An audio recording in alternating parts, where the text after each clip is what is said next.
North Dakota first. Welcome back. In our KX conversation tonight, we're joined by Ed Konieczka, University of Mary's Assistant Director of Ministry. Ed, thanks for joining us. You're welcome. Thank you for having me on. You've been helping organize the North Dakota March for Life this year. That March for Life happened this afternoon, and it was held at the Capitol, the North Dakota Capitol. How did this year's event change due to COVID? Well, it actually probably wouldn't have happened without COVID. The event was planned from the beginning primarily because a lot of students across the state who would travel to D.C. on a normal year couldn't go. The University of Mary normally sends about 200 students to the March for Life, and we were going to send 33. And so we recognized the need for the rest of those students to have a meaningful event. And we reached out to the Diocese of Bismarck, Chris Kraft there, and Bishop Kagan was fully supportive. And then this whole event really grew out of that need. So it hasn't happened this way before, and it's a direct response to COVID. So with that in mind, do you think this is going to be an annual thing now? I do, actually. It was beautiful to see a bunch of different groups come together.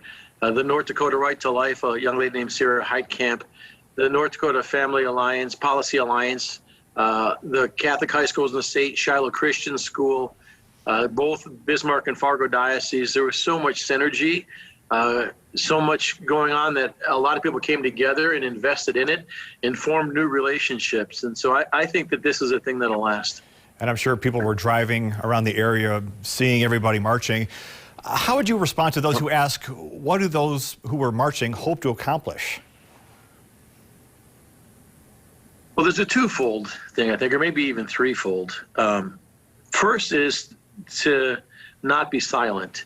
The March for Life is one of the longest and largest annual civil rights protests in our country. And that's how we see this. This is a civil rights protest. But it's peaceful and it's joyful. If you ever go to one, you're struck by the number of kids that are there, families that are there. And I've had several people today already tell me that they could hear laughter, they could hear fun music, they met people. And so that first is that witness to just the goodness of life and an unwillingness to be silent into something that you clearly think is wrong.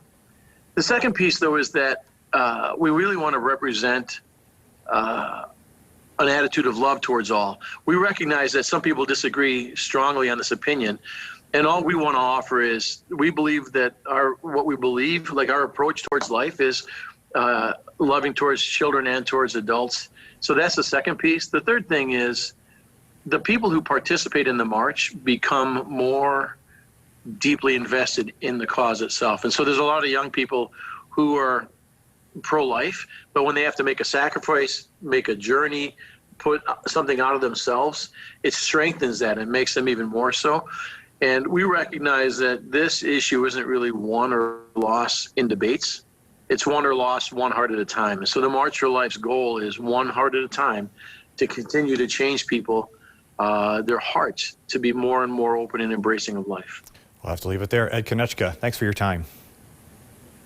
Thank you very much. Have a great day.